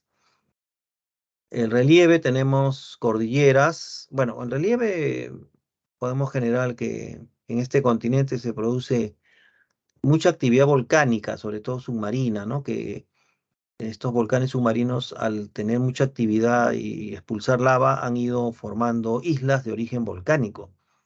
O sea, la superposición de esta lava ha sobresalido al nivel del mar y ha formado islas, ¿no? De origen volcánico. Por eso nos dice que se produce una importante en esta región, ¿no? Eh, Importante actividad volcánica, ¿no? Y mucha sismicidad también, ¿no? O sea, es una zona sísmica, ¿no? Aquí se encuentran principales profundidades submarinas, por ejemplo, como el caso de la fosa de las Marianas, que como fosa, que es una zona profunda en el relieve submarino, en caso de las Marianas llega a tener una profundidad de 11.000 metros bajo el nivel del mar, ¿no? O sea, es muy profundo, ¿no? No olviden que la luz del sol ingresa hasta 150, 200 metros, nomás de ahí todo el océano hacia las profundidades es oscuro, ¿no? Em, Veamos las cordilleras, relieves, ¿no? Desiertos, mesetas. Las islas de mayor extensión, como vemos, son Australia, Tasmania, archipiélago de Nueva Zelanda. Australia es la isla más grande, ¿no? Que tiene una superficie de más de 7 millones y tantos, perdón, kilómetros cuadrados. Australia, bueno, este sector se encuentra en el sector este, se localiza en el este de Australia, estamos hablando, ¿no? En el sector este de la isla de Australia. Podemos encontrar la gran cordillera divisoria, su punta, y lo vemos en gráfico, ¿no? Hacia la derecha, ¿no? De Australia, al este. Su punto más alto es el monte Kosciuszko, que es el más elevado, 2230, miren, no es ni muy elevado en realidad, para nosotros, ¿no? En la zona central occidental se ubican extensos desiertos como el desierto de Victoria, mucho, como Australia ha sido también pues colonia inglesa, muchos de los nombres que vamos a ver son ingleses, ¿no? Europeos, ¿no? Em, el desierto de Victoria también en honor a la reina Victoria por Inglaterra, ¿no? En el resto del territorio predominan llanuras costeras y llanuras centrales. La isla de Nueva Zelanda, que está más al sureste, es un archipiélago compuesto de dos islas principales y un número de islas pequeñas, ¿no? En la isla norte se ubica la capital Wellington y la ciudad más poblada la ciudad más poblada viene a ser en Nueva Zelanda, la ciudad de Auckland. En la isla sur se encuentran los Alpes neozelandeses. En Melanesia, en el sector Melanesia, al norte y noreste de Australia, se encuentra la isla de mayor tamaño que viene a ser Nueva Guinea. Se divide políticamente en dos países, ¿no? En la parte occidental, Indonesia, y en la otra mitad, eh, Papúa o Nueva Guinea, ¿no? En Indonesia se localiza el monte más alto eh, de Oceanía, que en este caso el Puncak Jaya, 4.800 metros, no es muy elevado, ¿no? Pero para esa zona sí. Otras islas, Fiji, Nueva Caledonia, Islas Salomón. Pasando a la otra región, Micronesia, o sea, islas pequeñas en el Pacífico Occidental. Encontramos cientos de archipiélagos, islas pequeñas de origen volcánico. Destaca la isla de Guam, la más extensa, en el archipiélago de las Islas Marianas. Hay otras islas importantes, las Carolinas, Marshall, Palaos. Polinesia, en el centro y sur del Pacífico, compuesta por, bueno, miles de archipiélagos o conjuntos de islas y otras islas también coralinas y volcánicas. Destaca Samoa, Tuvalu, Kiribati, Tonga, Tahití, isla Hawái, ¿no? Que está en Polinesia, que es dominio estadounidense, ¿no? Rapa Nui, que viene a ser la isla de Pascua, que está bajo soberanía de Chile, la isla de Pascua o Rapa Nui, entre otras. Hidrografía, los únicos ríos importantes son los que están en Australia, porque los otros ríos pueden ser de islas muy pequeñas que no tienen relevancia, ¿no? En el continente, por eso que se menciona más a los ríos que están en la zona de Australia. Los mayores sistemas fluviales y lacustres están en las islas más grandes. Por ejemplo, en Australia están los ríos más caudalosos. O no, no hay ríos mucho importantes, pero el sistema fluvial más notorio, digamos, es conformado por los ríos Murray y Darling, ¿no? También en inglés, como ustedes se dan cuenta. Eh, ubicado en la parte sureste del país y la cuenca del lago Eire, ¿no? Que en realidad son dos lagos conectados por un canal, ¿no? Como ven ahí. En Nueva Zelanda destaca en la isla norte de Nueva Zelanda el lago Taupo y es el más extenso del archipiélago y desagua pues formando el río Waikato, ¿no? Bueno,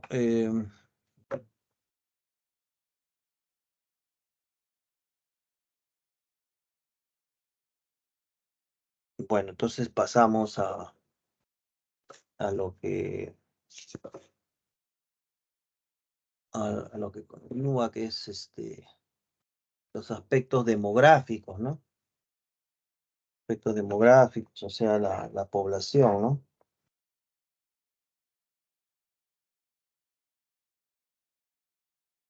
Que hemos estado viendo. La población absoluta de Oceanía, pues 40 millones de habitantes, un poquito más, 609.000. Los países con más poblados, que tienen, por lo mismo que son territorios con más extensión, digamos, o las islas más grandes, la mayor cantidad de la población de Oceanía se encuentra en esas tres islas. 91% de la población está en Australia, que hay 24 millones de habitantes, Papúa Nueva Zelanda, perdón, Papúa Nueva Guinea y Nueva Zelanda. La densidad poblacional, tenemos 5 habitantes por kilómetro cuadrado. La mayor densidad está en Nauru, 524 habitantes por kilómetro cuadrado. Hemos dicho que eso es por la menor extensión. La menor densidad, Australia, con 3 habitantes por kilómetro cuadrado. Estos indicadores demográficos em, tenemos la esperanza de vida más alta, no es tan malo, pero claro, como vuelvo a repetir, la gran referencia para todos estos datos son Australia, pues Nueva Zelanda, ¿no? Que son las zonas más desarrolladas, las islas más desarrolladas, ¿no? La esperanza de vida más alta, 83 años en Australia, 82 años en Nueva Zelanda. La esperanza de vida más baja, 64 años en Papúa Nueva Guinea.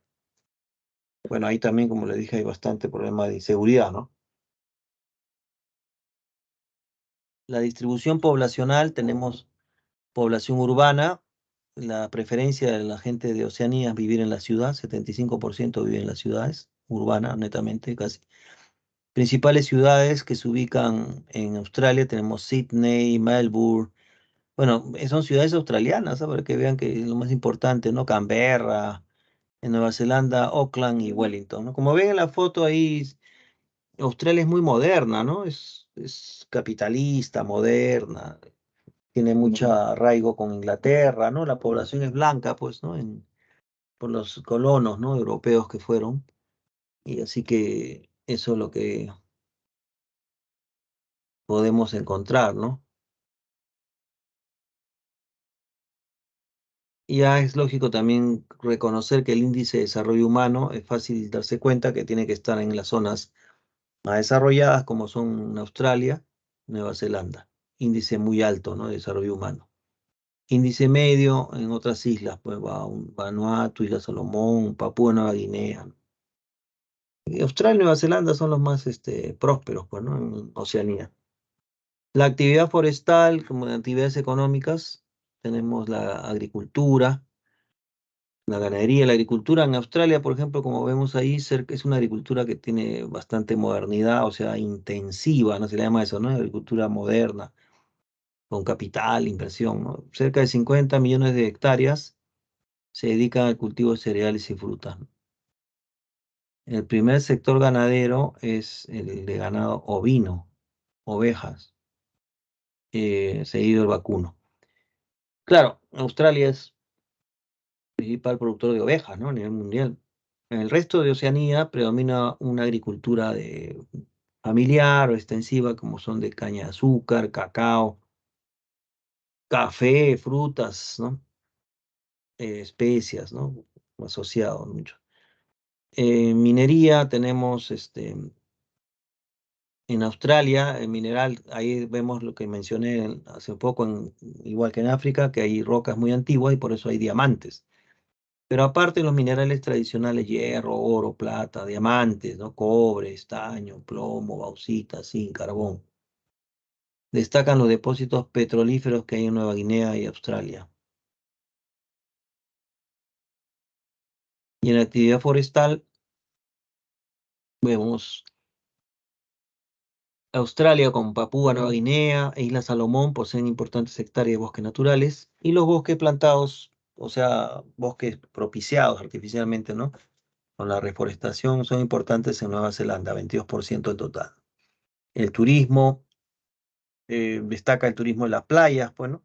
Las más visitadas son las playas más famosas que están en Australia, Islas Fiji, Hawái, Salomón, Isla Salomón, Tahití, entre otros, ¿no? Y la industria, solo hay desarrollo industrial, pues donde esperamos que está la mayor presencia, digamos, de la colonización europea, que es Australia, ¿no? Y Nueva Zelanda, pues, ¿no? Ahí nomás hay industrias, ¿no? En esas islas, ¿no? Son países islas, ¿no? Que son Australia y Nueva Zelanda. Ahí solo hay desarrollo industrial. Apenas destaca la industria siderúrgica o el acero, seguida por la industria química de fertilizantes y la petroquímica, entre otros, ¿no? Y Australia es el primer productor y exportador mundial de lana, ¿no? Lana de oveja, ¿no? Exportador de ovino y de lana, ¿no? Y en el turismo ya dijimos, pues, solamente las islas que tienen playas muy bonitas, ¿no? Etcétera. Bien, ahí te vamos a poner las claves, por favor, atentos, copien. La 1 es D de día, 2 A de avión, 3 E de esperanza y 4 B de botella, ¿no? 1D, 2A, 3E, 4B. Vamos a avanzar porque nos queda todavía cívica. Por favor, tomen foto o copien, no sé, pero hay que de una vez avanzar, ¿no?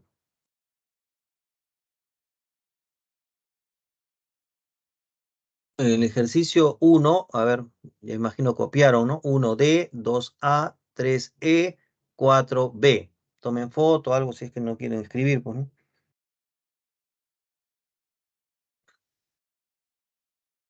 Bien, vamos a avanzar rápido porque nos queda todavía cívica. Uno, tenemos la mayor parte de los habitantes del continente africano presentan precarios niveles de bienestar, precarios niveles, ¿no? O sea, poco bienestar. Al respecto, identifica enunciados correctos sobre las variables e indicadores demográficos. Y la letra D, lo correcto es D de día. Dos, alberga la tasa de analfabetismo más alta del planeta. Y tres, su población habita mayormente en los espacios rurales, ¿no?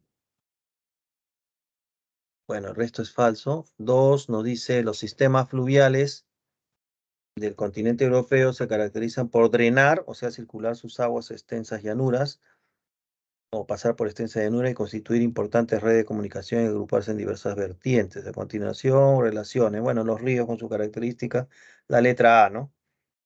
Uno, el Támesis con B, discurre en la ciudad de Londres, ¿no? Dos, el río Danubio con C, transita el mayor número de países. Tres, el río Volga con D, presenta el mayor curso y vierte sus aguas, el más largo, pues, Volga. Y cuatro, Tíber con A, que es recorre la ciudad de Roma, ¿no? Ejercicio 3, Europa es el continente que en promedio concentra el mayor número de países que desarrollan una actividad industrial diversificada. De lo mencionado, identifique los enunciados correctos sobre las características de este importante sector en el llamado viejo continente. Bueno, es retórica, ¿no? La respuesta es la E, 3 y 4 corresponden más a estos datos características de Europa, ¿no? E, de Esperanza. 3, Alemania destaca en la producción de automóviles y de alta gama. Y 4, Noruega presenta un desarrollo importante en la industria forestal. Y 4, Oceanía es un continente insular, o sea, de islas rodeado por los Pacífico, lo Índico, el Océano Índico, constituye como el más pequeño del planeta, como continente respecto a sus regiones y características, ¿no? Como dice la letra B de botella. ¿Verdad? Es 2, que en Australasia se encuentra el país de mayor extensión, claro, Australia, va, ¿no? Y 3, que en la Melanesia se encuentran los estados con menor registro de índice de desarrollo humano. Bien, entonces pasamos a cívica, porque ya nos gana el tiempo y el tema de cívica no es muy corto, ¿no? Es un poco largo. Vamos a dejar de compartir esta pantalla y pasamos a cívica.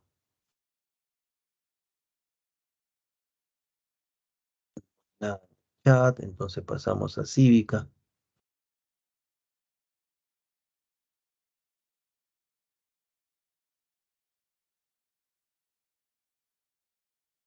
Ya, vamos a ver el caso del Sistema de Seguridad y Defensa Nacional, Sistema Nacional de Gestión de Riesgo de Desastres. Esto ya es rol del Estado, ¿no? Y rol constitucional de las Fuerzas Armadas y la Policía Nacional del Perú. Esto ya mucho con la organización del Estado para atender estos problemas de seguridad, defensa y de riesgo de desastre, ¿no?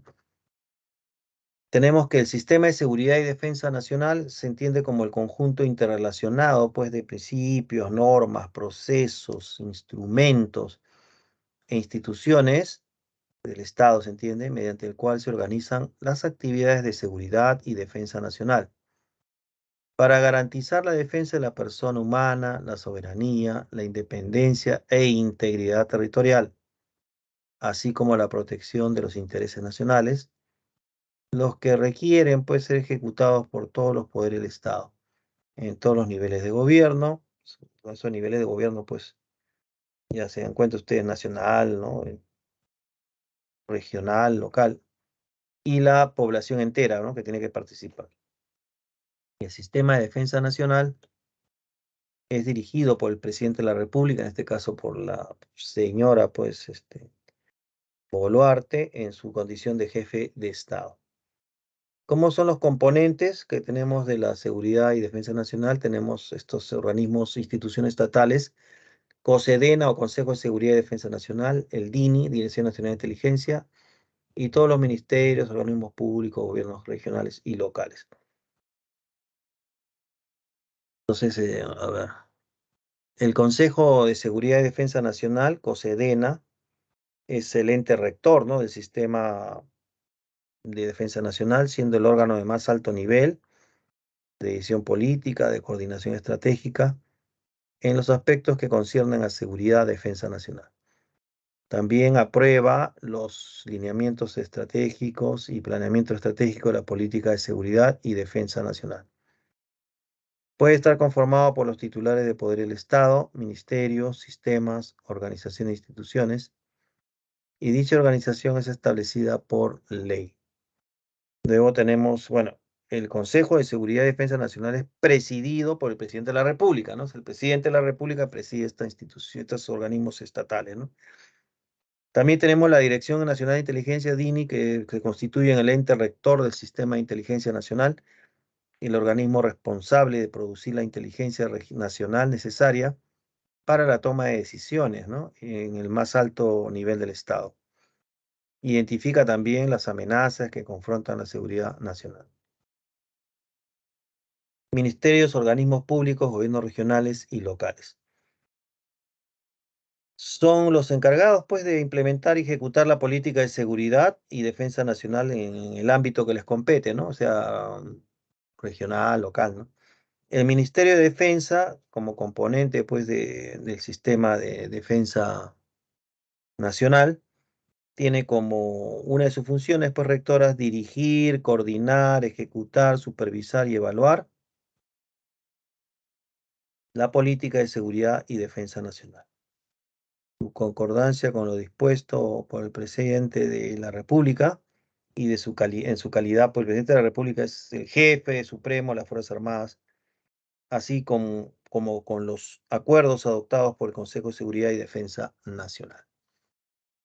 Tenemos ahora el Sistema Nacional de Gestión de Riesgo de Desastres, ¿no? Recuerden, SINAGER, esas son las siglas, ¿no?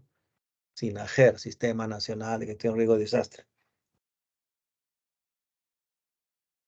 Bueno, en los últimos años, pues, el impacto que han generado los desastres, ¿no?, a nivel nacional ha producido numerosas víctimas, ¿no? Destrucción, pérdidas materiales, que han incidido, pues, negativamente en la economía y desarrollo del país. Por ello, la Constitución Política del Perú señala, pues, que es obligación del Estado proteger a la población de las amenazas contra su seguridad, ¿no? Y en este sentido, el Estado peruano ha venido implementando un conjunto, pues, de organismos públicos y promoviendo planes estratégicos para atender la problemática de los desastres, ¿no?, y su prevención, enmarcado dentro de una política nacional de gestión de riesgo y de desastres, ¿no? Como vemos en el cuadro, pues, gestión de riesgo y desastre como un proceso social cuyo fin es, pues, uno, prevención, reducción y el control permanente de factores de riesgo de desastre en la sociedad. Y dos, preparación y respuesta ante situaciones de desastre. ¿Para qué? Con el propósito de proteger la vida, la población, el patrimonio, las personas y el Estado. Entonces, el Sistema Nacional de Gestión de Riesgo, pues como estamos viendo, tiene esta finalidad de identificar, reducir los riesgos asociados a peligros y minimizar sus efectos, como evitar la generación de nuevos riesgos, preparación y atención ante situaciones de desastre. Organismos técnicos del SINAGER. Acá vemos otras instituciones del Estado, ¿no? Tenemos el CENEPRED, Centro Nacional de Estimación y Prevención y Reducción del Riesgo de Desastre. Tremendo nombre, ¿no? CENEPRED, cuyas funciones son asesorar al ente rector en el contenido de la Política Nacional de Gestión del Riesgo de Desastre. Otra función es brindar asistencia técnica a los 3 niveles de gobierno, pues en gestión prospectiva o exploración correctiva del riesgo de desastre. También tiene el CENEPRED como función elaborar normas e instrumentos técnicos relativos a los procesos de estimación, prevención, reducción de riesgo, ¿no? De reducción de riesgo después de desastre, ¿no? En los componentes y procesos que le competen, ¿no? También tenemos el INDECI o el Instituto Nacional de Defensa Civil, cuya función es asesorar, pues, ¿no? Al ente rector en los procesos de preparación, respuesta y rehabilitación ante fenómenos, ¿no? Naturales como son sismos, etcétera. También brindar asistencia técnica en la gestión reactiva del riesgo de desastre a las autoridades y a la población. El INDECI es el que promueve la instalación, pues, y actualización de los sistemas de alerta temprana y los medios de comunicación sobre emergencias y desastres a la población. Tiene que tratar de prevenir, ¿no? Anticiparse. El INDECI también apoya y facilita la acción conjunta de los actores que participan en este proceso de respuesta en el Centro de Operaciones de Emergencia Nacional o COE, ¿no? Varias instituciones vemos pues, que van apareciendo, ¿no? Para que se dé, bueno, estos componentes de la Política Nacional de Gestión de Riesgo de Desastres. Tenemos estos componentes, tenemos la gestión prospectiva que corresponde a CENEPRED, la gestión correctiva que corresponde también a CENEPRED, y la gestión reactiva que corresponde al INDECI o al Defensa Civil. En la gestión prospectiva CENEPRED tenemos que se constituye el conjunto de acciones que se planifican y realizan con el fin de evitar, pues, y prevenir, o sea, anticiparse, la conformación del riesgo, prevenir esta conformación del riesgo futuro que podría organizarse con el desarrollo de nuevas inversiones y proyectos en el territorio, ¿no? Una característica del CENEPRED, como ven en negrita, es que interviene sobre el riesgo aún no existente, o sea, todavía no se ha producido, pero se anticipa, pues, ¿no? Tiene una actividad anticipadora, ¿no? Del desastre, porque sabemos, pues, que estamos en zona sísmica, por ejemplo, sabemos que siempre va a haber un temblor, terremotos, estamos en zona sísmica, pero hay que anticiparse la capacidad de respuesta, ¿no? Gestión correctiva del CENEPRED se expresa, pues, en el conjunto de acciones que se y planifican y realizan con el objeto de corregir o mitigar el riesgo inexistente o existente, perdón. Entonces, en negrita nos dice ahí también, interviene para reducir el riesgo existente, ¿no? El CENEPRED interviene también, tiene este carácter correctivo para reducir el riesgo existente. Toma medidas y acciones que promueven la reducción de riesgos existentes, por ejemplo, la reubicación de comunidades en riesgo, reforzamiento de construcciones y estructuras existentes vulnerables, etc. Y la gestión reactiva o el INDECI, que viene a ser, bueno, sabemos el Instituto de Defensa Civil, ¿no? Que viene a ser el conjunto de acciones y medidas destinadas, pues, a enfrentar los desastres, ya sea por peligro inminente o por la materialización del riesgo, ¿no? El INDECI interviene, ya miren la característica, sobre el riesgo no reducido, o sea, todavía no se ha tomado medidas, ¿no? Reducción del riesgo. Medidas que minimizan probables daños y pérdidas, por ejemplo, las medidas que incrementan la resiliencia que recuerden ustedes es esta palabrita para señalar la capacidad de enfrentar la adversidad, ¿no? De parte de la población y capacidad de respuesta. También tenemos que se encarga el sistema de alerta temprana, la preparación nacional, preparación, perdón, para la respuesta, ¿no? Que podamos asumir y el aseguramiento del, digamos, convencional de todos estos procesos, ¿no? Estos procesos de gestión de riesgo,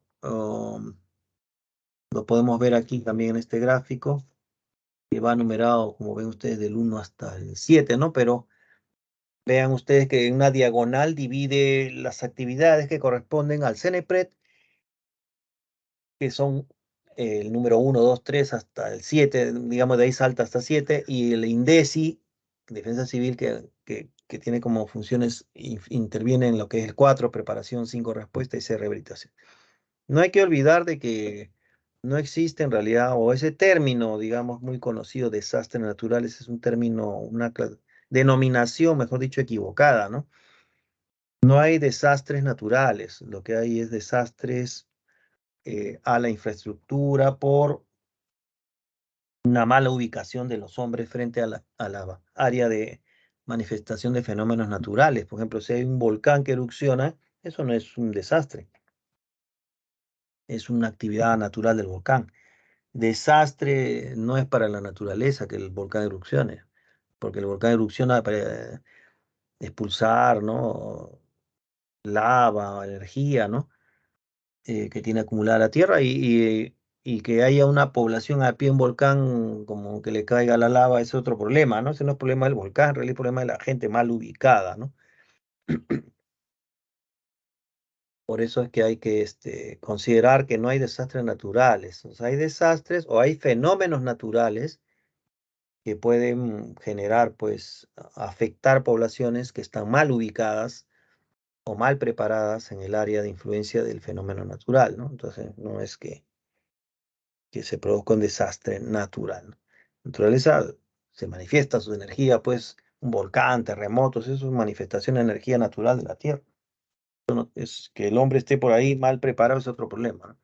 Bueno, veamos que CENEPRED se encarga de los componentes prospectivo y correctivo y el INDECI el componente reactivo, ¿no? O sea, reaccionar ante el hecho, ¿no? El CENEPRED sería el número 1, se encarga de la estimación del riesgo, identificar análisis de peligros, análisis de vulnerabilidad, establecer niveles de riesgo, también ve con la prevención del riesgo, acciones para evitar la generación de nuevos riesgos todavía en la sociedad. 3, reducción del riesgo, acciones para reducir las vulnerabilidades y riesgos existentes, ¿no? De ahí el número 4 ya viene a ser campo de acción. 4, 5, 6 es de acción de INDECI, ¿no? Que es el componente reactivo. 4, preparación son las acciones para anticiparse y responder en caso de desastre o peligro inminente. Esa es la cultura de anticipación, pues, ¿no? 5, respuesta, capacidad de respuesta que se expresa en acciones ante el peligro inminente de emergencia o desastres. Y 6, rehabilitación de servicios públicos básicos indispensables cuando ya ha pasado el desastre, ¿no? Y la reconstrucción, establecimiento de condiciones sostenibles de desarrollo en áreas afectadas, que ya esto compete a CENESPRED. Veamos ahora otro tema que son las instituciones del Estado que constituyen pues las Fuerzas Armadas y la Policía Nacional del Perú, que son instituciones estatales, pues, ¿no? Que son el ejército, pues comprende el control, vigilancia y la defensa del territorio nacional, ¿no? Ejerce la Fuerza Aérea, por ejemplo, ejerce el control, la vigilancia y la defensa del espacio aéreo del país, o sea, la soberanía aérea. El ejército, la soberanía terrestre. Y encargado del patrullaje, vigilancia y defensa de los lagos, ríos y mares del territorio. O sea, la defensa marítima o la soberanía marítima la defiende la Marina de Guerra, ¿no? Y así las Fuerzas Armadas y la Policía Nacional no son deliberantes, ¿no? Están subordinadas al poder constitucional.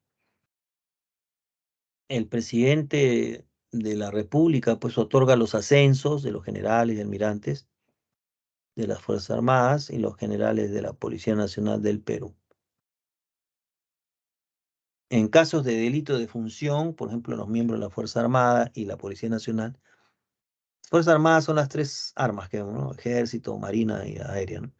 Las Fuerzas Armadas y la Policía Nacional Perú están sometidos al fuero respectivo y al Código de Justicia Militar Policial en caso de delitos, ¿no? El funcionamiento de estos miembros de estas instituciones de las Fuerzas Armadas y de la Policía. Las Fuerzas Armadas y la Policía Nacional del Perú participan en el desarrollo económico y social, pues, y en la defensa civil, ¿no?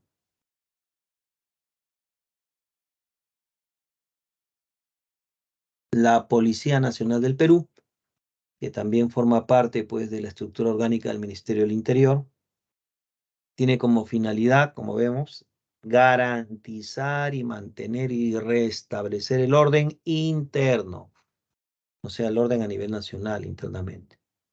Las Fuerzas Armadas más cuidan la soberanía territorial, ¿no? De cualquier invasión extranjera o externa, ¿no? Se encargan de defender el territorio peruano.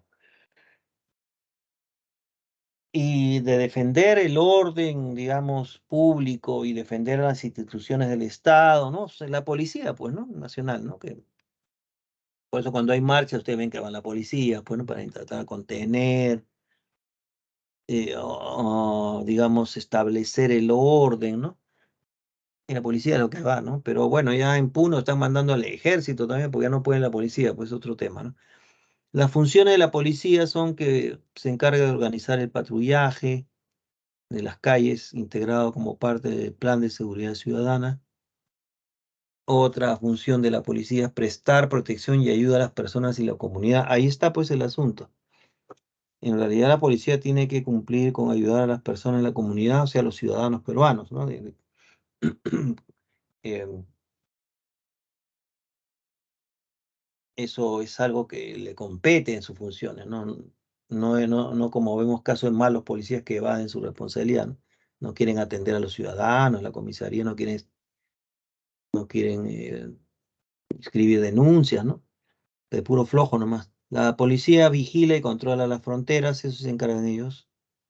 Ahí está el paso frontera, pues el cambio de monedas, ¿no? Después tenemos que la policía también previene, investiga y combate la delincuencia, pues, ¿no? Que, mejor dicho, trata de reforzar la seguridad y tiene que desarrollar un plan de seguridad ciudadana, pues. Eso vemos que no lo está haciendo mucho, más se está dedicando, pues, a controlar las marchas y los delincuentes, pues, están haciendo las suyas, ¿no? En las calles. Ahora vemos que también se produce en la constitución política actual vigente, también está contemplado estos llamados regímenes de excepción, o sea, de excepción, ¿no? O sea, en casos muy especiales, ¿no? No olvidemos, antes de pasar a otro tema, que solo las Fuerzas Armadas y la Policía Nacional pueden poseer armas de guerra de manera legal, ¿no? O sea, legítimamente está permitido para ellos. Bueno, el régimen de excepción, eso ya viene de otras constituciones también, no solo en el Perú. Como su nombre lo dice, son excepciones, ¿no? Que se pueden dar, pues, en el caso de la Constitución está establecido en el artículo 137, que señala que el presidente de la República, con acuerdo, ¿no? O con respaldo del Consejo de Ministros, puede decretar en plazo determinado, pues, ¿no? Puede decretar en todo el territorio nacional o en parte del territorio nacional eh, estos regímenes de excepción, dando cuenta, pues, de estos hechos, estas decisiones al Congreso o a la Comisión Permanente, ¿no? Los estados de sección más conocidos son estos dos, pues estado de emergencia y estado de sitio. Vamos a ver las diferencias. Y también porque últimamente se ha establecido estado de emergencia en algunos lugares del país, ¿no? Por estas protestas que hay sociales, ¿no? Contra el actual gobierno. Entonces, en estos estados de emergencia nos dice, ¿cuál es la diferencia, ¿no? Entre estado de emergencia y estado de sitio? Ahí vamos a ver primero los motivos, ¿no? Primero que el estado de emergencia se puede establecer por motivo de perturbación de la paz o del orden interno. Por ejemplo, las marchas, como está viendo, ¿no? Claro, la marcha es un derecho, ¿no? El asunto, este, ya no solo pasa a lo de la policía, pues, ¿no? sino también es una protesta contra el actual gobierno. Entonces, para que no existan, digamos, desmanes, pues, ¿no? O violencia, es que la policía está ahí, pues, ¿no? Atrás de los manifestantes. Ya, como ha habido enfrentamiento, ha habido muerte, eso ya, eso es un problema ya de derechos humanos, ¿no? Que el actual gobierno va a tener que asumir después que termine por lo menos su gestión. Estos van a pasar a ser la siguiente que va a ir a la cárcel, seguramente va a ser la presidenta actual, pues porque violación de derechos humanos termina casi siempre en cárcel, porque ella es responsable político, ¿no? Bueno, ya una más, pues, porque todos los presidentes del Perú están en los últimos años estaban yendo a la cárcel, ¿no? O sea, es un problema de gobernabilidad que tenemos, de malos políticos, ¿no? Que tenemos. El estado de emergencia entonces queda claro que se establece, el gobierno lo establece por motivo de que exista perturbación de la paz, orden interno, por medida de catástrofe, puede ser también porque un terremoto, ¿no? Dañó un pueblo, algo, un huaico, etcétera, por graves circunstancias que afectan la vida de la nación. ¿Cómo quedan los derechos ciudadanos, ¿no? Cuando hay un estado de emergencia? Pueden restringirse o suspenderse. Cuando dice suspenderse quiere decir temporalmente, pues no es que se eliminan, sino se suspenden temporalmente algunos derechos constitucionales relativos, por ejemplo, se suspende el derecho a la libertad y seguridad personal. O sea, la gente puede ser detenida, ¿no? Sin orden de juez por la policía. Se suspende el derecho a inviolabilidad de domicilio, pues también la gente puede entrar los policías a las casas, ¿no? Sin permiso de juez. Se prohíbe la libertad de tránsito, o sea, libremente por el país. Tiene que ser revisado. Se prohíbe, por ejemplo, temporalmente todo esto, ¿ah? No es que se elimine, se prohíbe temporalmente la libertad de reunión. En ninguna circunstancia se puede desterrar a nadie del país, ¿no? Por este caso. La vigencia del estado de emergencia que tener presente no debe exceder de 60 días. Su prórroga, si es que se da, requiere un nuevo decreto, ¿no? Por parte del gobierno y la aprobación del Congreso. En el nivel de control interno, las Fuerzas Armadas asumen muchas veces el control del orden interno si así lo dispone el presidente de la República. Por ejemplo, en el caso de Puno, la policía no se da abasto con las protestas, entonces el gobierno actual, por más que se hacen los locos, pues el ministro Tarola y la presidenta Baliarte, han enviado al ejército a Puno, ¿no? Entonces ha habido enfrentamientos más fuertes. Pero eso es por orden del gobierno. Acá lo dice bien claro, ¿no? Que las Fuerzas Armadas asumen el control interno si así lo dispone el presidente, o sea, en el caso de Duarte, ¿no?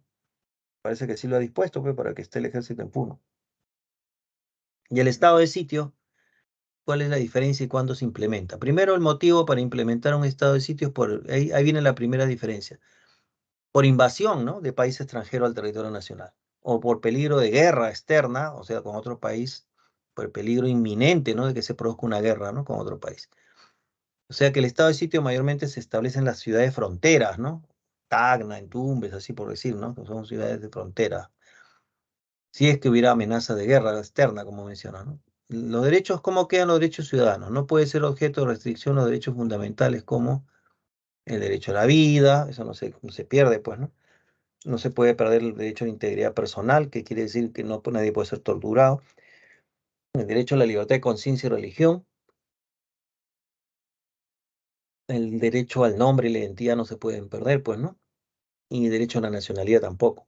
La vigencia del estado de sitio, que como hemos dicho, se diferencia porque se da en zonas de límites, limítrofes, por peligro de invasión externa, ¿no? La vigencia no excede 45 días y su prórroga requiere aprobación del Congreso. A nivel de control interno, al decretarse el estado de sitio, el Ejecutivo adquiere un gran poder, pues, ¿no? Porque el Congreso se reúne, ¿no? De pleno derecho, pero para vigilar sobre todo la conducta del Ejecutivo, ¿no? Que no produzcan excesos. Es la idea, ¿no? Em, bueno, queda claro entonces que el estado de emergencia es por el caso de perturbación del orden interno, catástrofe, y el estado de sitio es cuando hay peligro de guerra, y entonces se establecen las poblaciones o regiones fronterizas, básicamente, ¿no? Bueno, los ejercicios, a ver, copien las claves. Uno es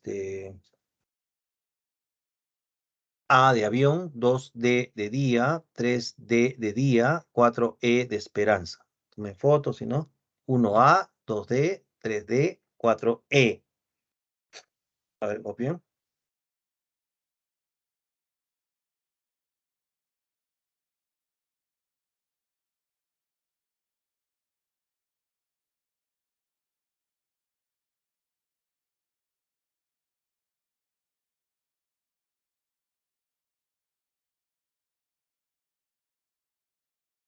Bien, me imagino que han copiado 1A, 2D, 3D, 4E. La 1, a ver, dice, la Política Nacional de Gestión de Riesgo y Desastres se ejecuta mediante acciones, ¿no? Sobre la base de 3 componentes y 7 procesos. Respecto a estos últimos, relaciones de cada proceso con su respectiva función. Y tenemos la letra A, el proceso de prevención se relaciona con C, con la función de formular planes de desarrollo territorial, sectorial, que consideran la no generación de nuevos riesgos. 2,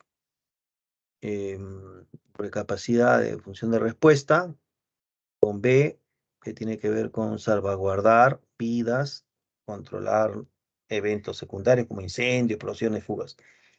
3, preparación, va con D, preparación va con D, desarrollar y fortalecer medios de comunicación y difusión para que la población conozca los riesgos existentes, ¿no? Y las medidas adecuadas. 4, que es rehabilitación, va con A, acciones orientadas a establecer servicios públicos básicos, así como la infraestructura que permita a la población volver a sus actividades habituales. Cuando pase, pues se supone, ¿no? El ejercicio 2 nos dice, una comunidad altoandina se prepara para enfrentar las heladas que se da en la sierra, ¿no? Los vientos helados que vienen de las montañas, ¿no? Que con la baja temperatura queman las plantas, etc. Las heladas, ¿no? Una comunidad altoandina se prepara para enfrentar las heladas. Una de las acciones o de sus acciones fue coordinar con los especialistas en EPRED, quienes brindaron información sobre un estudio de los beneficios del uso de la tecnología con paneles solares. De lo mencionado se produce pues que las acciones realizadas se vinculan en qué aspecto de la gestión con la letra D, aspecto prospectivo, pues, ¿no? Porque la gestión prospectiva es el conjunto de acciones que se planifican y realizan con el fin de evitar y prevenir la conformación de riesgo futuro. Eso es la prevención característico, ¿no? Anticiparse, que podría originarse con el desarrollo de nuevas inversiones, proyectos en el territorio, etc. 3 nos dice, identifica los enunciados correctos relacionados a las funciones constitucionales de las Fuerzas Armadas y la función de la Policía Nacional. La letra D. D nos dice, la Policía Nacional brinda protección y seguridad a las autoridades y altos dignatarios del Estado, ¿no? Claro, al presidente de la República, los jefes de Estado en visita oficial, al presidente de los poderes públicos, organismos autónomos, congresistas, ministros de Estados, diplomáticos, dignatarios, etc. Y 4, las Fuerzas Armadas no son deliberantes, puesto que están subordinadas al poder constitucional. Claro, la 4 es que el presidente de la República, a veces no olvidemos, el jefe supremo de las Fuerzas Armadas y la Policía Nacional. Esto quiere decir que estas últimas no son deliberantes, están subordinadas al poder constitucional y se rigen por sus respectivas leyes orgánicas o de infraestructura.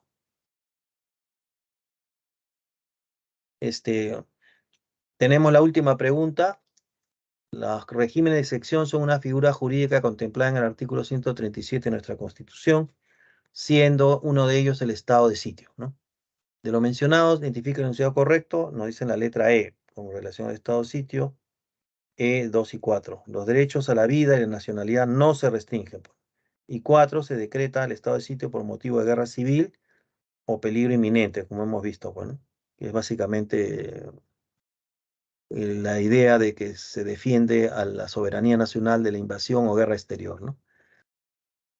Bien, entonces, esas serían las respuestas. A ver, no sé si hay alguna pregunta, voy a ver en el chat. Parece que no. Bueno, en todo caso, ya falta un poco de tiempo unos segundos para que vayan a su intermedio. Bien, muchas gracias. Terminamos.